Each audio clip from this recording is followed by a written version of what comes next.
अस्सलाम वालेकुम दोस्तों, मैं हूँ आपका दोस्त इब्राहिम राजपूत। तो हम खड़े हैं खेतों में और ये है खेतों वाला नलका और इससे हम पिएंगे ठंडा ठंडा मीठा मीठा पानी।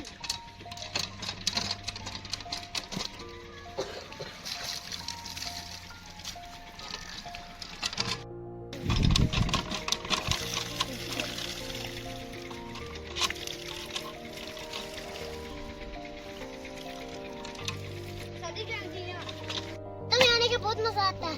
जब ये घास वाली रेडी आती है तो हमें बहुत मजा आता है।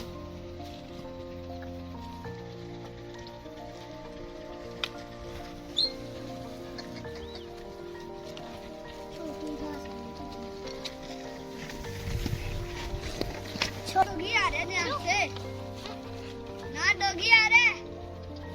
ज़ियान, ज़ोई, ज़ियान, ज़ियान, ज़ियानिंग, ज़ोई, ज़ियान।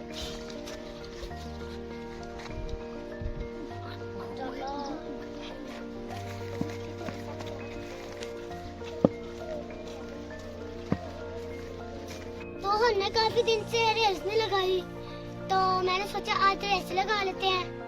जो जीता उसको 40 रुपए इनाम। तो ये रेस लगेगी उधर तक, इस रास्ते से। 1 2 3